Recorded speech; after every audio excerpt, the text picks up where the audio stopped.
Defense in Madden 26 is hard, but you're probably not making it any easy on yourself because you're running some of the most popular defenses in the game totally wrong. I've played competitive Madden at the highest level for over 7 years now, where I've gotten to win tens of thousands of dollars and been a consistent top-ranked player. Throughout the years, I've learned how to run defenses the right way, and I've definitely learned how to run defenses the wrong way. And I'm going to take everything I've learned over the years and just break them down in this video for you so you don't make the same mistakes I did. And then when you run these defenses, you're able to actually get stopped. So I get clips sent of this to me all the time. And it's one of the biggest mistakes people are making on defense, and it results in a lot of one-play touchdowns. So first and foremost, they're calling a play that they really don't understand what they're calling.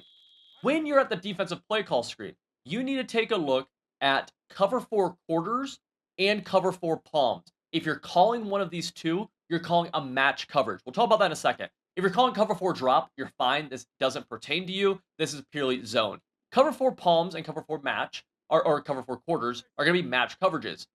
What that means essentially is that while it looks like zone here in the play art, when we snap this ball, you're going to see people chasing each other around the field, right? We go to throw Y or triangle, and you'll see someone chased him. And honestly, this can be a pretty frustrating defense to go up against. I don't like playing against it. Someone who's good in match is frustrating. The issue with match so often, though, it's like this every single year, is that there's a lot of one-play touchdowns that come from it. Like, if you don't know what you're doing, you're going to have a bad day running match, right? So, what I want you to do, this is a rule of thumb, different situations, you may have to change it slightly, but rule of thumb, the 3 wide receiver side is the bomb side. So right here, I'm in gun trips tight end.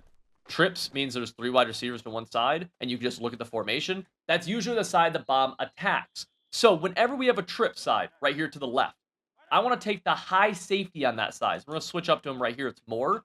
I want to put him in a deep half, all right? So simply select A on him, go up on the left stick. We could also quick adjust by double tapping Y or triangle, selecting him and going up on the left stick. Get that deep half on the field. Now, what that's going to do is that's going to bring only that player out of match coverage. So now, look what happens. He's no longer in match. Keep in mind, if you shade your coverage up or over top or underneath, you will also end match coverage. But assuming you don't want to do that, you put him in deep half, that's going to prevent any kind of bombs happening here, all right? That's huge. That's going to force your opponent to actually have to snap the ball and play offense and be a good player.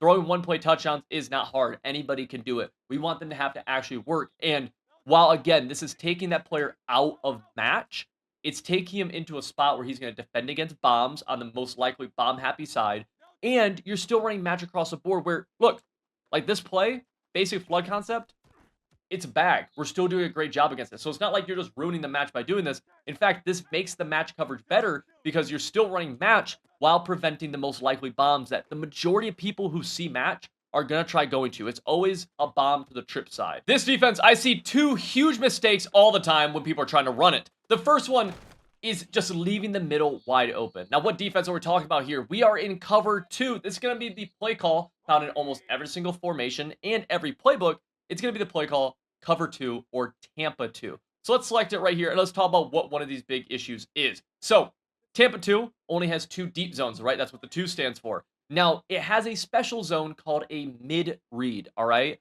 I want you to watch what this mid-read does right here if I don't user him. So just pay attention to Roberts, okay? We're just going to watch Roberts when I snap this ball. Roberts is going to drop back. And who's he going to defend? He's going to defend that deep middle. He was in a yellow zone, but he defended the deep middle. That's because that's what a mid-read's going to do. It's going to drop vertically and help close the gap in the middle of the field. That's long story short for what that mid-read's going to do. So what's the issue here if I user this mid-read?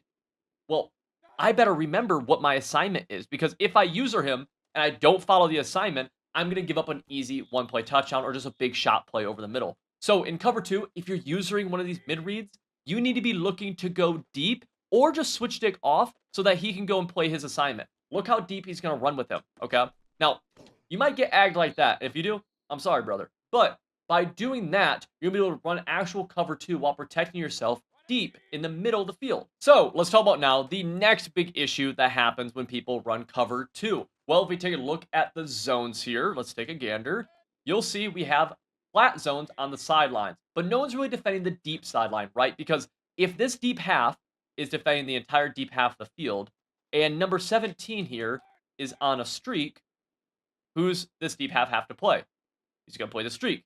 But then who is this cloud flat playing? Well, the cloud flat actually gets kind of stuck underneath over here. So imagine a route combo like this, where we just attack that deep sideline, like you see right here. If you ever struggle with corner routes, this is one of the big things, right? Is that cover two gives up corner routes a lot. There's a couple of different solutions. The first thing I want you to be aware of first is that if you're in cover two, you just need to be aware that your corner routes are going to be open against you, and you have to be willing to either switch stick with the right stick. You can help get up there and help defend that, as you saw with my user right there.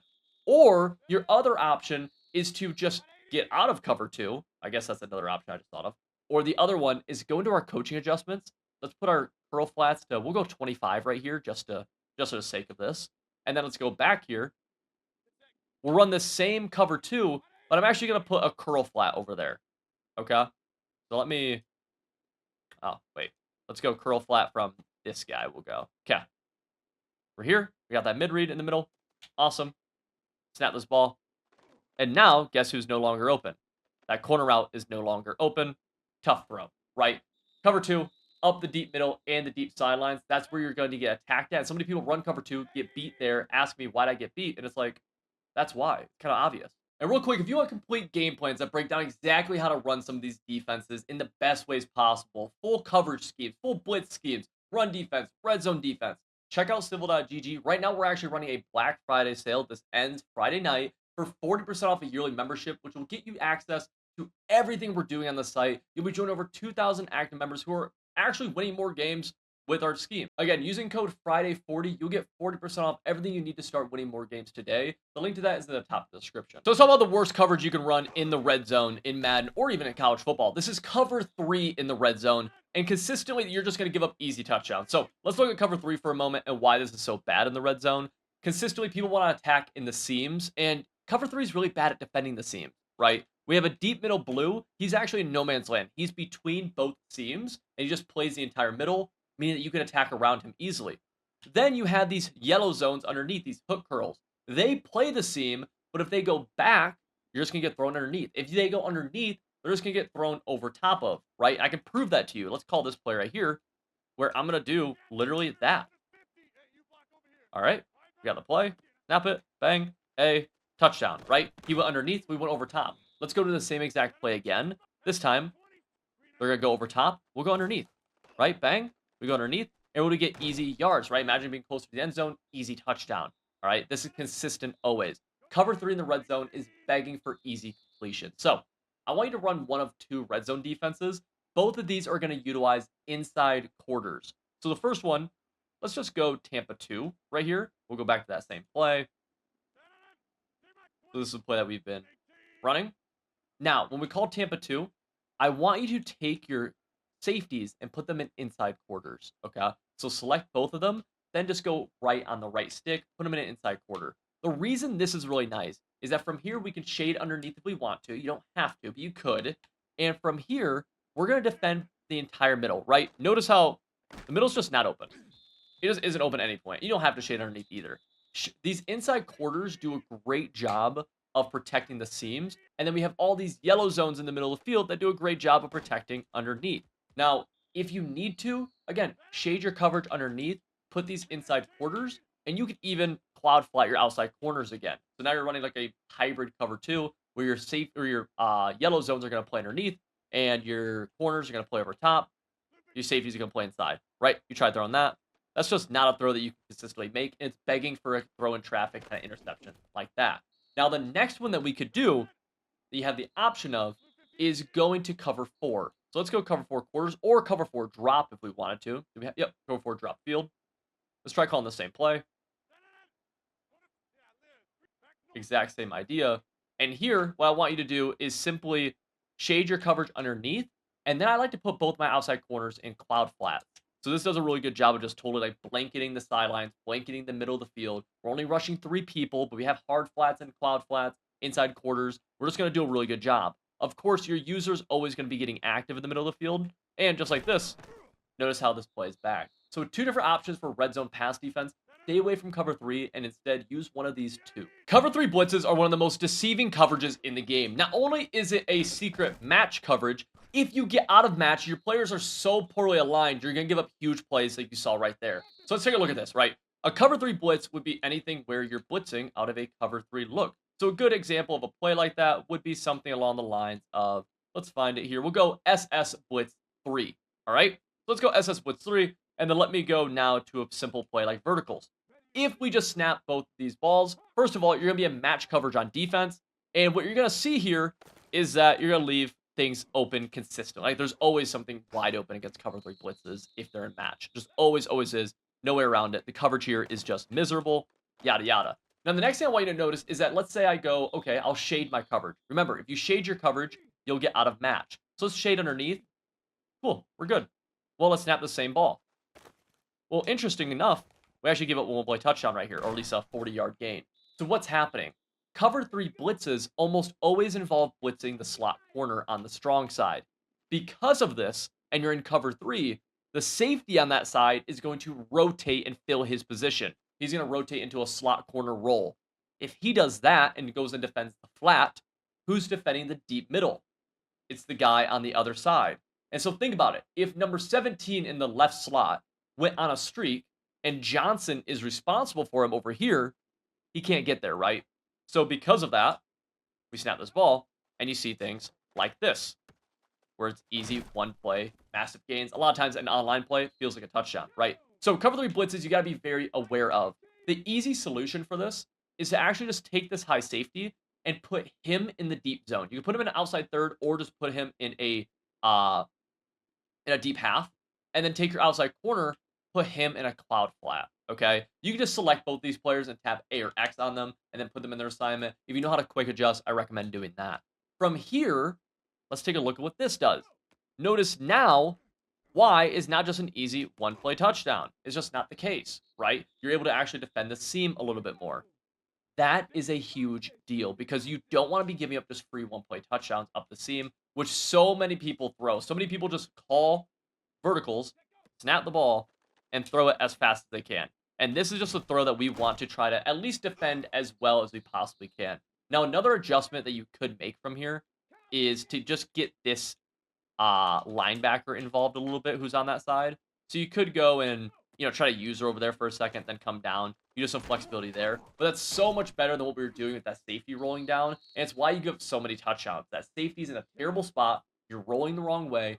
And it's match coverage. So you need a shade, but then you're blowing assignments. You have to get that safety in a deep zone of some sort, outside corner in the flat. So mid-blitz is one of the most popular defenses in the game. Every single year, you probably run it or you go up against it. And I see this defense get torched all the time because of some of the same issues constantly. So let's talk about that, okay? First and foremost, mid-blitz is going to be out of the nickel double mug defensive formation. There's a few different double mugs. I don't really care which one you choose. It's just any of them, right?